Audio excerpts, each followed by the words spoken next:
Guys, first off, thanks for joining this event today. It's going to be a pleasure picking on you guys and really having an interactive session.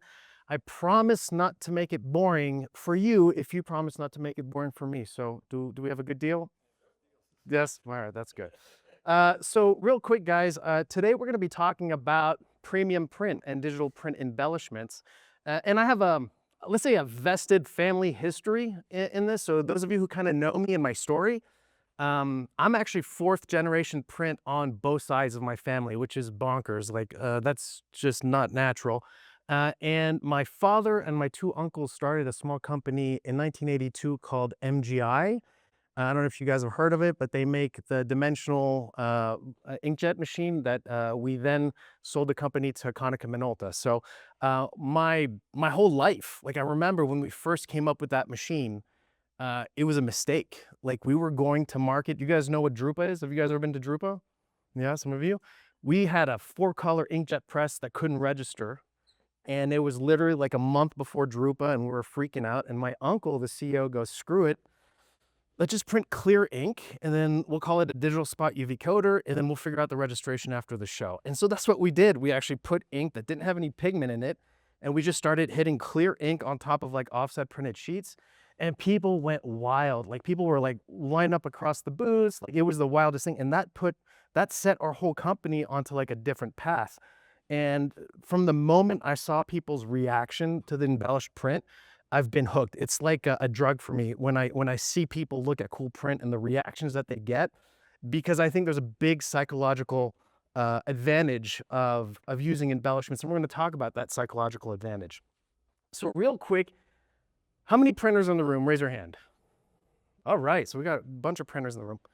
Can you guys hear me on this thing? Is this even coming through? All right. All right, so raise your hand if you've lost a job in the past 12 months because somebody came in cheaper than you. Keep your hand raised if you're pretty sure that that person made absolutely no money on that job. And I think this is what we have to stop, right? That's a big thing. In the next 40 minutes, that's kind of what the lens of this presentation is going to be. So like, what's the shared wound that we have here in the print industry is that 4-color processed has mostly, in many cases, not all cases, become a commodity market, right? You guys are all out there competing on price. Some of you have really good relationships. Some of you have really good service. People know that they can count on you. But let's be very honest with each other. The quality of the print is phenomenal everywhere. That's like table stakes, right? Everybody has good quality. So the real question is, when your product looks the same as everybody else's, price becomes kind of like that only lever that you can use. And I think that's important because you have to understand that somebody's always going to be willing to shave another 5% off their quote to beat you. Somebody's going to be willing to eat the freight. People are going to be able to do that in their minds and then hope that the volume will make up for it somehow, some way with some weird math down the road. And my message to you guys is you can't out-suffer these people. That's not a good business move. You can't out-crazy these people. You can't build a healthy company by proving that you're willing to hurt more than the shop down the street. And I think the better way out is not necessarily defending your price. The better way out is creating something that brings value, that differentiates you in the market. And I think that's what ACP is trying to do with this event, is bringing together all this technology so that you have now another option to go out and make margin, not necessarily volume. We're not talking about volume, we're talking about value. So I think this is kind of an interesting thing. All the studies are coming out, really interesting studies about what's happening to the volume in the market in the printing industry, right? So here we're seeing that the commodity volume is actually dipping. So we're seeing that the things that people used to print all the time, maybe it's newspapers, maybe it's the kind of regular old commodity print that we used to do, we're seeing a dip in that volume. But what's really interesting is that while we're seeing a dip in commodity volume, we're seeing an increase in page value. And let's be honest, you guys here are printers. During COVID, what did you do to your prices? What happened to everybody's print prices? Everybody raised their prices. We boosted it because what happened to paper costs? paper costs went up? What happened to the cost of place? What happened to the cost of ink? Everything went up. We raised our cost, right? And I think right now we're in a situation where there's a lot of digital noise that's out there. People are getting out Instagrammed. People are getting, I mean, when was the last time you responded to a spam email? I mean, let's be very honest. Today, the filters are even killing that market out. There's kind of a return to roots from a manufacturing standpoint for the brands and the agencies, where they're trying to find ways to recut through that clutter. And we're seeing them now saying, you know what, if we really want to do something special, let's print it. And if we're going to print it, we might as well just bling the hell out of it to get that attention. And I think that's an important psychological kind of chasm that we're starting to change, is that the commodity volume might be going down, but we're really seeing the value go up. So it's not doom and gloom, guys. This is like a map. The value did not disappear. It just moved, right? And so we as business owners need to understand where that value is moving so that we can catch it, right? And that's a big part of where you need to see yourself. So we said this, customers didn't stop believing in print. They just stopped believing in cheap print, right? They've stopped believing that print that doesn't do anything is not going to be performative. People that print things because it's always been done that way, we're seeing those budgets being cut. We have seen that today, if you have somebody coming into your print shop, they're coming to you with a performance problem. And I think that's a big conversation that we don't have enough, right? We are talking to people who are talking about, I have a business, this is what I'm trying to do. How do I increase the performance? And we're going to reverse engineer that question in a little bit to understand really what are the right questions that we should be asking them instead of just giving them price per thousand. So they need attention, they need response, and they need their products to feel valuable. And so the mismatch here, guys, is the opportunity. A lot of people out there, your competitors, are not giving them that ability to differentiate themselves. I know you do some really cool stuff. Like, tell me, like, in your opinion, do you feel the difference when you talk about cool looking stuff? Important. This is a Hamden Press, by the way. He's local. What do you think? The biggest impact I see is when customers see an embellished piece with their own eyes and touch it with their own fingers. It's a complete, you just see their eyes just gloss over and they're just enthralled. Yeah. It's so different, you can't explain. So, and I did not pay this man, but there is a slide exactly on what he said later on in the conversation, saying very often we do it the wrong way. We give them a price and then we try to show them what it's going to look like. Doing it that way, you're always going to look more expensive. Reverse engineering, first showing them and then giving the price, and then we're going to talk about how to structure that, is one of the key things. Showing is believing. So we also run a lot of studies in the market. Do you guys know whattheythink.com? So my business partner, Eric Vessels, founded whattheythink.com. Now he's at Taktiful. We work very closely with them every year on something called the Digital Embellishment Study. Did you guys ever take it? Were you? No, I think we might have sent you guys. So we ping like 160 different printers who are out there using 5th and 6th color, who are out there using Scodix or MGI or Scandicore to create a digital embellishment. And we're asking them like the real questions, right? Like not people who are thinking about getting into it, people who live this every day. And it's really important that I'm going to show you some numbers. I'm probably gonna get in trouble for showing it to you because the study hasn't come out yet. It comes out next month, but you guys are gonna get like the first ever preview of what those numbers are starting to look like from people who are in it every day. But first, let's ask you guys, what do you guys think that people are gonna answer when we ask them, did you see more demand or less demand for digital embellishments this year? What do you guys think they're gonna say? You're gonna say more. Why do you say more? It's not just a novelty at this point, it's a requirement. Right. That's, wow, that's powerful. How about, did you say more or? Say more. How come more? Packaging, packaging is huge right now. People are using stacking, laminate just differentiate from for soft touch almost, it feels like. Yep. Versus like gloss, it really, and then you can put embellishment on top of that. 100%. So it's a big market right now. All right, that's a great question. So let's kind of dig into the results very quickly. We asked them, talk to me about your demand, your customers you've been working for with your, did it go up or did it go down? 61% said that there was an increase in demand over the past year. 61%. Last year, we asked them the same question. It was 29%. So we doubled in terms of what brands and designers are asking for when it comes to their digital print embellishment capabilities. They're starting to see it in a big way.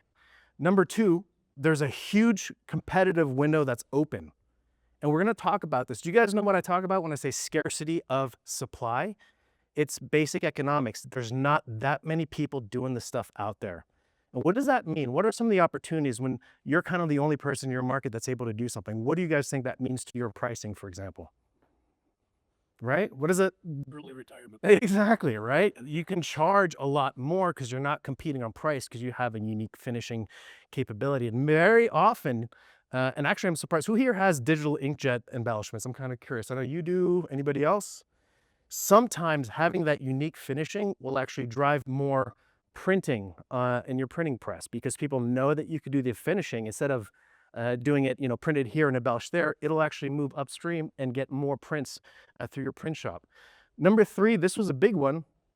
Profitability is proven. This is the number one reason people are buying embellishments, is that they're finding that 75% of the people that we interviewed said digital embellishment jobs are always more profitable than CMYK. The rest, the 25%, were not sure, and then 0% said never. That was the first time in the history, we've run this study 3 years in a row, first time that nobody said it's not more profitable.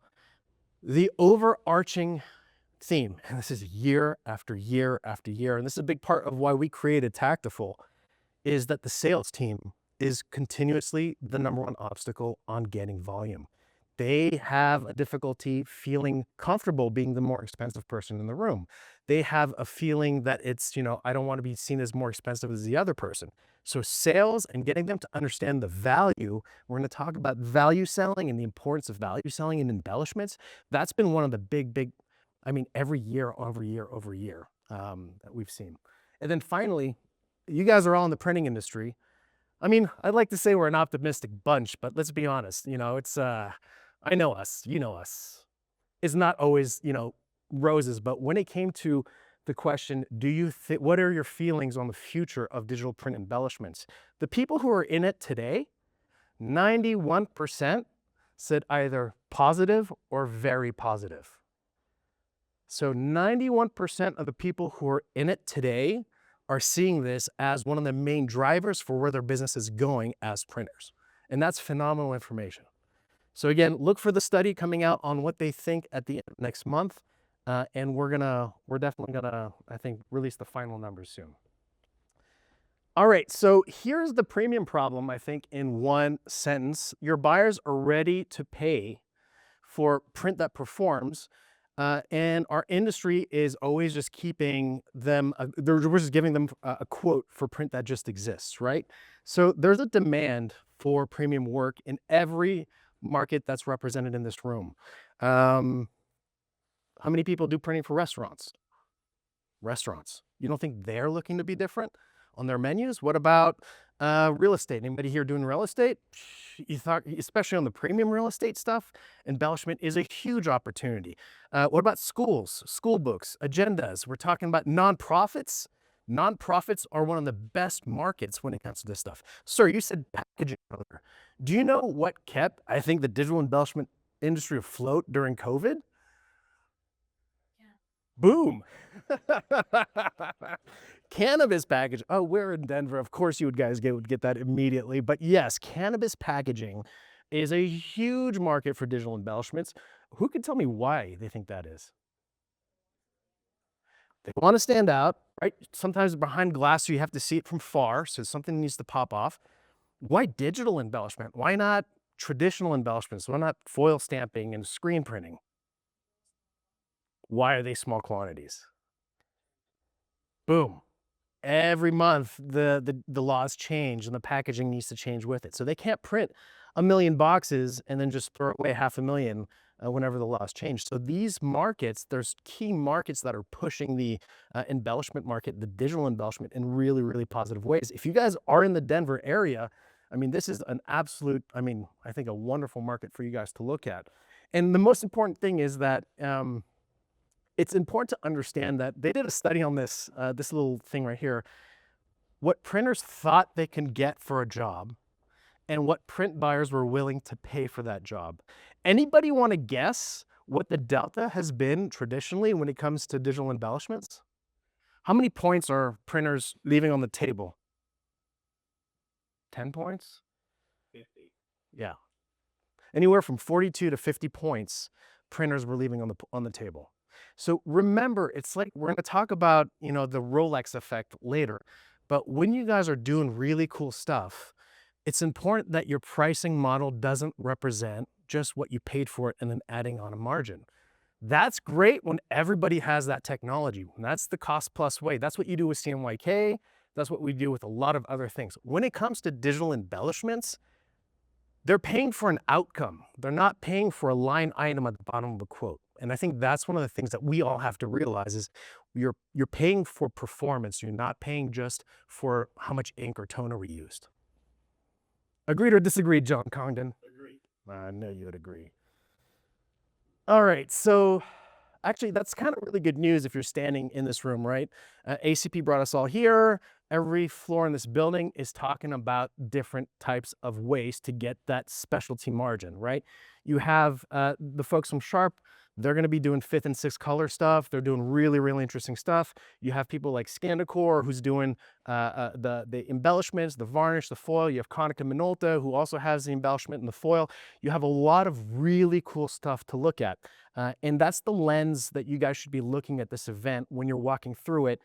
These are all keys in this building. It's up to you guys to find what key unlocks what it is that you want to unlock.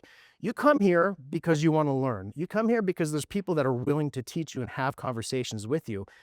I would encourage you to come here and spend the rest of the day not just browsing or perusing, strategizing.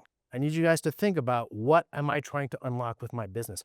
What kind of customers am I trying to get? What kind of margins do I want to go after? What are the new applications that I should be going after? And more importantly, what customers do I have today that I think I could upsell into this kind of work? So I think this is really, really important. And I think we do a terrible job of this, but I will guarantee you that no designer and no brand has ever woken up in the morning and said, yes, my PSP has a 5th and 6th color. That does not at all vibrate on their frequency. That's for us. Like, we geek out over this stuff. Yeah.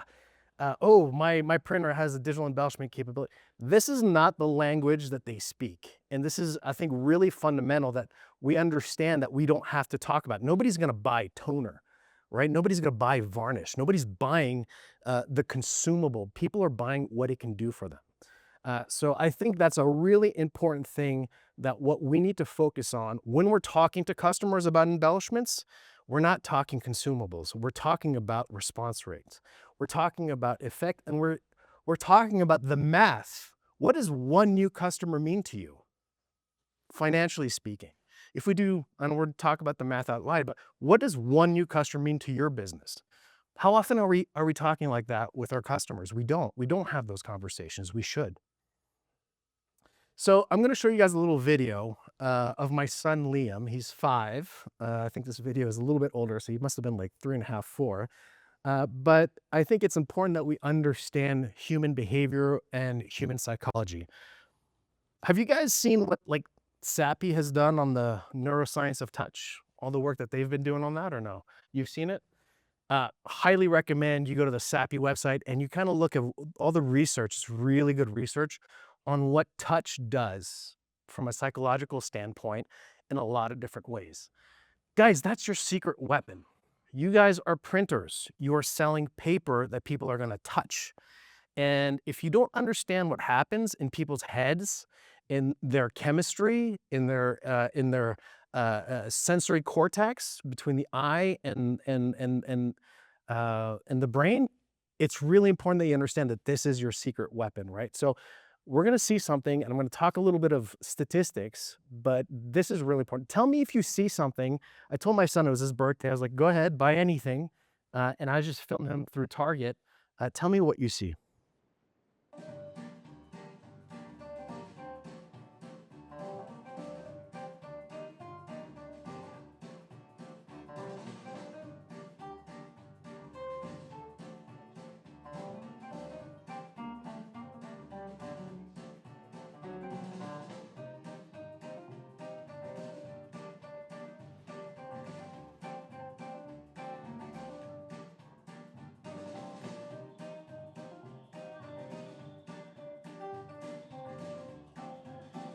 All right, so what did you guys see? What's he doing? I'm sorry? He touched everything. Do you guys understand what happens when you touch something? If you ever go to a store and you touch something, you have a 62% chance of making an impulse purchase. So there is a hack right there. If you go to a store, just put your hands in your pockets and walk around. Don't touch anything. All right. What else did you notice about the packaging that was targeting a 3.5-year-old? Touch me, feel me, push me, pull me, press me. So many things happen in that entire just decision-making chain subconsciously that we don't even realize it. Do you know that they did the same studies on us? And that 62% number comes from adult trials using eye tracking studies too. They've been able to find that if you put foil on a package, you get identified twice as fast as one that doesn't have. Also, what do you think happens to people's perception of your value? I'm guilty of that, right? Like if you're buying wine for a dinner that you're invited to, like you're going to pick one that has a nice looking label that looks expensive. Or if I'm going to buy chocolates for my wife for Valentine's Day, I'm going to make sure I get the ones that have the best kind of embellishment because it is a statement. It's a subconscious statement. It could be a terrible product inside, but the packaging itself is making a statement. And even now, if you look on Amazon, what kind of pictures are they putting on Amazon when you're buying stuff? They're putting pictures of the package to show you that they're a reputable company, that you can trust them, that you can buy this product without being in danger of having a bad thing. So it's really important. People scan. People will use embellishments to get the eye. And I work with some of the big people. Like we just actually talked to somebody, a company called Bright Marks. They do most of the foil stamping that you see in the big like Walmart type long run type kind of stuff. And he was giving a talk at a FSCA conference, and he said that most brands, when they go to market, they will load up on embellishments on their packaging to increase shelf velocity. Who's ever heard that? Shelf velocity. What does that mean? How fast stuff moves shelves. So in the retail game, you start at the bottom shelf, and if all of a sudden you have decent shelf velocity, what do? They move you up a little bit. And if you keep going until you get to eye level, once you get to eye level, you're gold. What do they do 90% of the time once you get to eye level to that package? Anybody want to guess? They strip off all the foil, strip off all the embellishments, and have just, you know what the product is? We're eye level. You've already tasted it. You've already tried it. You've bought it for the past 2-3 years. We don't need to impress you anymore. And that's what happens out there. So there's a really strong understanding from a psychological standpoint. And I know most of you guys probably don't do packaging. And why am I talking about packaging?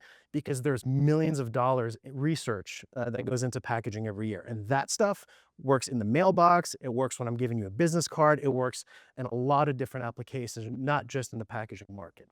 But what I love is, think about like a little startup company, right? You guys are in Denver. You guys probably have some pretty good craft breweries out here, no? Maybe? I don't know. Am I off? Yeah, you're way off. We're smoking here. We're not drinking. Okay. Or maybe like a smaller regional manufacturer. Do you think that they can outspend a category leader on advertising? On the shelf, guys, I want you to think about this. They get 1 square foot of pure freaking democracy, meaning that depending on how hard they want to go, they can outshine any category leader on the shelf by just putting a little bit more into their packaging. And I think that's what's beautiful about embellishments, especially on the smaller runs, is that now you're able to compete visually. Same thing for books, self-publishing, huge market. You know, books, you can make it look like it's a book that belongs at Barnes and Nobles. It could be your grandma's cookbook, but it looks like a professional looking cookbook.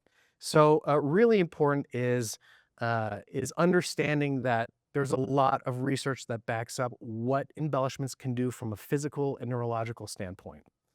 So what I find, and I spend most of my time in the trenches with printers who buy new technology. So let's say they buy a new 5th and 6th color press or new inkjet press. They bring our team in and we spend 8 weeks teaching them how to make money with that press. We'll spend time with their sales team, teaching them how to have that conversation. And we'll spend time with their marketing team, understanding how to get the marketing message out, or their estimating team, how do you price for this kind of stuff, their production team. So we spend a lot of time And this is really the top 5 mistakes I see all the time, right? And guys, please chime in. I think some of you have experience and would love to hear from you. The first one is hiding it. Like, it's a big marketing problem. Somebody needs to explain this to me. Like, we do marketing for everybody else. We do great marketing for everybody else. What do we do about our own marketing? How good is our own marketing? Oh, all right, you guys, all right. Maybe you guys' marketing is great, but as an industry, we're terrible at marketing ourselves. We don't get the word out. We might put out a PDF, or we might put out a LinkedIn message, or we might, put it on a capabilities section in our website, but nobody's going to care about that. Nobody's going to go and look at that. We're not getting the prime messages across to our existing customer bases on what these new capabilities can do. So a big part of it is marketing my new embellishments correctly so that then I could generate leads for my salespeople to go and close. Number 2 is explaining it. So many times we see salespeople go in and give like a 10-minute lecture on this new drying chemistry or what this machine can do. And marketers don't care about that. They want to see, they want to feel, and then they want to, in their head, start telling themselves a story. Oh man, I bet you if we did this, this would happen to us. We over-explain it. We make it too technical for them. We don't simplify the message, and we don't just talk about what the outcome can be. Guys, focus on the outcome. If you focus on the outcome, selling embellishments is one of the easiest things that you can do. Number 3, underpricing it. Oh my goodness, this is the big one. This is a huge one. We're pricing this stuff like commodity CMYK, right? All right, it's going to cost us 10 cents a sheet to do it. All right, so let's just add 5 cents and call it a day. That's not the way to price embellishments. And we're going to talk about the Rolex effect in a second, but I'll tell you, in 10 years, it will be. In 10 years, you're going to look at your cost per page and you're going to say, okay, I'm just going to add my predetermined markup, because in 10 years, everybody's going to have this kind of a technology. Everybody's going to have 5th and 6th color. Everybody's going to have inkjet and foil. It's going to be run of the mill. The opportunity is what? Right now, you guys are like in at the ground floor. Now's the time to be able to charge that kind of money. So the big thing that we have to overcome is salespeople understanding that what they can get for it and what the customers are valuing it, there's a big delta. And very often we wager bottles of scotch with the sales teams saying, listen, I want you to go quote this job at this much. And if they say no, you get this bottle of 10-year-old Macallan. And I have never up till now lost a bottle of Macallan. So understanding that people are willing to pay for something because they're willing to pay more because they think that it's a better quality, right? I think we're all kind of can understand that. And then finally, selling it flat. We talked about it earlier. If you show them just a PDF, if you just show them what you think it's going to look like, they're not going to have that storyteller mode go on in their head. You have to get samples in their hands or find ways to do it that can really initiate those creative senses. So one of the easiest ways you guys can do this, and I think this is probably the easiest market research product you can do this tomorrow, is go through your last 90 days worth of jobs and just look at every job. I don't want you to like sort them by customer size or geography. I want you to sort it by application. And I want you to find out how many applications were where the goal was to impress somebody. So for example, invitations. How many invitations did we do? How many menus did we do? How many mailers? How much packaging, presentation, event print, business identity? Stuff where I'm trying to get the impression across differently. And you start with that. That's your pipeline, guys. You could start right there. And you guys, a lot of you don't. How many of you do print embellishments? Raise your hand. Okay, so some of you, those of you who don't understand, those are all jobs that if you were to position your sales correctly, and if you had the capabilities, you would be able to upsell. So if you're not offering those upgrades, this is already, you have a pipeline. You don't have to go out and find this magical pipeline that doesn't exist. You could start with the existing applications, just filter by application and see who's potentially. Okay, so we're going to talk about this a little bit more, but I think, we need to stop pricing the ink, right? Ink is ink, right? Ink is ink when it comes to print. When it comes to embellishments, guys, I don't want us focusing on the cost of the consumable. That is irrelevant. It doesn't matter if it costs 5 cents or 50 cents. That should have no effect on the price. What do you guys think should affect the price? I'm just kind of curious. Let's think out loud here. Tim, what do you think should affect the price? All right, so he's going complexity. How about you? The experience. The experience. All right. Who else has got an idea? Ma'am, how about you? Quality. Okay, good. You guys were missing the most important one. Keep going, man. You're almost there. Keep going. Exactly. What is the outcome? The outcome should determine the pricing. It should not be my cost of consumables. My cost of consumables is not even part of that conversation. The outcome is the conversation. So just know their return is what sets the price. So like, we're going to do some math out loud here.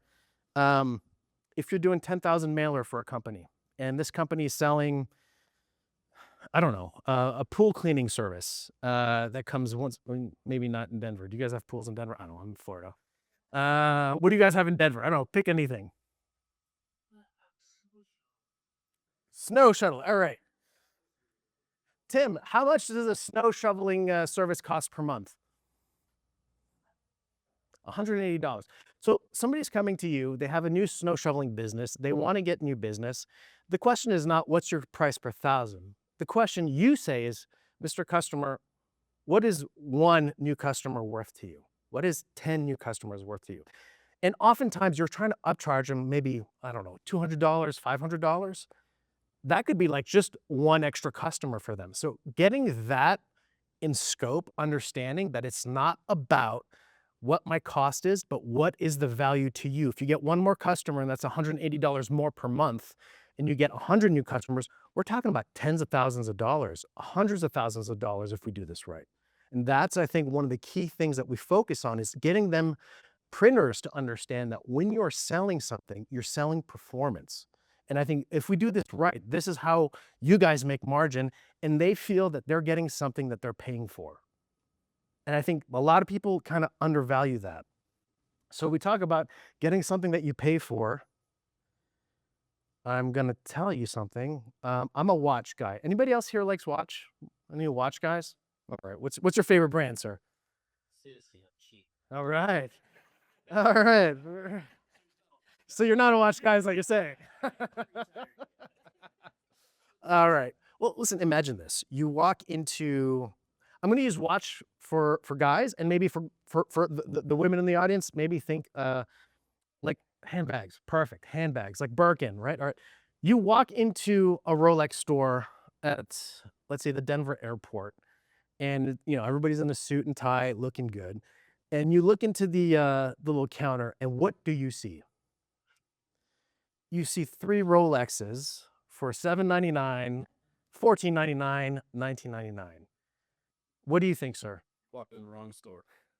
Right. What about you? What's going through your mind? I'll take around 99. Right. Put somebody on the cannabis chart. Exactly. Right. Look, I know what I would think. They're cheap. They're fake. Yeah, this is made in Mexico, made in China stuff. I'm going to buy this. It's going to break in 2 weeks. My wrist is going to be all green. Right. Same thing. You walk into a Chanel store and you see a Chanel bag for $10. You're going to say, yeah, right.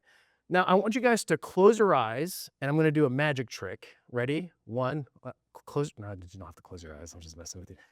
Imagine now all I do is switch out the tags. It's the same exact watches that we were looking at, but all I did was change the price. Now I have a $7,000, $12,000, and $20,000 watch. What is your feeling about these watches now? The real you. How long is this going to last you, John? Lifetime. Am I going to pass this on to my kids? Is this going to last forever? Is this an investment? What did I do? The brand helps us. The brand does help, but understand people will always, and I'm very, and we're going to talk about why this is important. People want to have a feeling that they're paying for what they're getting. And if you're understanding, if you're pricing an embellishment job at $799, instead of $7,000, people think it's cheap. People think the returns are going to be cheap. People think the performance is going to be cheap. People are not reading the right conversation. If you are pricing it high, lowering the price in this case hurts you more than raising the price when it comes to embellishments. And so I think that's a message that we often overlook, is that people want to feel like they're getting what they paid for. So how do you create a built-in salesperson into your quotes? I'll tell you what we teach people to do. You're going to get the job that comes in, right? This is going to be your quote that you're going to give them. It's a flat job. This is what you guys are all giving today, right? You guys give them the quote. It is what it is. What happens if tomorrow you gave them the quote that they asked for, and then you also added a better and a best version? Just for shits and giggles, what do you think would happen? Better might be one is special effect, and then best might be like the bling of the bling. What do you think is going to happen? You will automatically, most of the time, be able to, and I think there's statistics that show this, not in print, but overall, when you do the good, better, best pricing, I think it's an 11% uplift on average. This is like cars, this is everything. So always get people in a position to themselves make the decision. Do I want the crappy stuff that everybody else is getting? Do I want the blinged out stuff? No, I want something safe. I want something in the middle. And that's what you're actually trying to sell. So price anchoring is really good. The best, you'll get people who will pull the trigger on best from time to time, but you really want to angle for better. And the way you angle for better is you price anchor against the best. So go up high. Don't be afraid to do that. And then your quote becomes like a salesperson. You don't need like a heroic closer to go in there and slam the deal. The quote is putting the customer in that position, not your salesperson. Anybody do this at all today? You guys do this? Oh, yeah. Really? What would have been the feedback? Once they touch it, they buy it. Right. Yeah. So again, I did not pay this guy, but this is the next slide. The last law of premium pricing, guys, is that the farther the buyer is from touching the effect, the more expensive it's going to feel to them. The farther the customer is from the effect that you're talking or selling, the more expensive it is going to be to them. So we actually just had a really great Taktisphere live. We have a community called the Taktisphere. Anybody here in the Taktisphere? Yeah. Oh, a bunch of you guys. All right. Awesome. Stu. So we have this. It's the fastest growing community in print now. We launched it in March. We're already at like 700 members. It's just a bunch of people who are obsessed with blinged out cool print. We all talk. We have like every week we have like 4 or 5 events. We did a live event with 2 really, really well-known 5th and 6th color printers. One from Slovakia called Keynote. If you guys don't know him, you follow him on Instagram. He's doing some incredible things. And one called Omega in Uruguay. And we asked them, how are you able to sell all this output? He goes, it's easy. We train our salespeople to first off, we develop a badass sales kit. If you have to create the sales kit that's going to wow them. And then we train our people to do what? Anybody want to guess? We train our salespeople to shut up. He said, we train our salespeople to walk into a meeting, put the sample in the hands, put it on the table, and not say anything. And let the customers look and touch and feel. And this is before the quote comes out. This is before there's a price involved. They are actually getting in front of the customer, getting them to interact with that print in a way that's physical. And we barely briefed on it, but we can go really deep on the embellishment aspect of neurology. So you were saying the same thing, that once they touch it, they understand the value. And I think if you guys do sample kits, like the best ones are like 2-sided sample kits, right? One with and one without embellishments. One is good and one is better. Always create that kind of delta. Tim, am I crushing time? Yeah? Okay, I can go a little faster. So always show first and quote second. So also really important is that most of the time, this is what they're going to get when you're pitching embellishments. They're going to get a PDF, right? And what do you have to tell them? Guys, see the screen? I need you to use your imagination and imagine this green is dimensional varnish. Oh, okay. And then you see this yellow? I need you to imagine that's a copper foil, not a gold foil, a copper foil. Oh, Okay. What do you think happens to their imagination? It goes one of two ways. Either they think it's going to be phenomenal and get super disappointed when they get the job in the mail, or they go, I don't see it. I don't get it. No thanks. So it's really important that you create these experiences. So there's some really good software out there. I think Color Logic has one called Visualizer. We have one called Reactor. And what it does is it allows you to the next best thing, if you can't get a sample in their hands, is you can actually create these live experiences where they can themselves kind of play with the file. So I'm going to just do a quick test. If you want to get your phones out, if I'm trying to sell something like this, how do I sell this?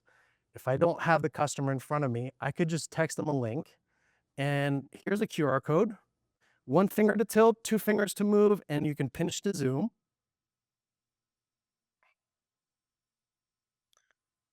And this is the experience. This is the next best thing. If you can't get an actual sample in their hands, work with one of the pre-visualizer manufacturers who's going to be able to create these experiences for your customers to get them to pull the trigger.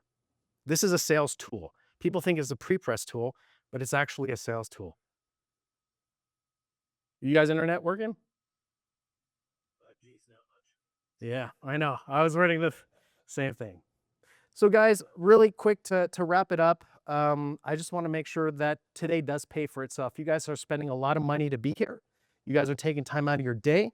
So I want to thank you first for spending time with the ACP team. Walk through this. I want you guys to think about one customer, one application. I want you to think about one price and understand what strategic value each of these machines has to your current existing base. And remember, your clients are not buying consumables. Don't talk fifth, sixth color. Talk attention, touch, response rates, charge accordingly. And if you guys haven't already, we want you to join the Taktisphere because it's an awesome place, a lot of fun people to do that. So Tim, that is the end. I would like to take a selfie with the group, if that's okay. Do you want to be in on the selfie? You guys want to take a selfie with me? It's for LinkedIn. It's for fun. Yeah? All right, guys, everybody. I need some crazy faces. So come on in, guys. Right. Everybody to the middle. All right, what are we going to say? Are we going to yell ACP? Fromage. Cheese. Fromage. Like, 1, 2, 3. Fromage. Awesome. You guys have been amazing. Thank you so much for your time.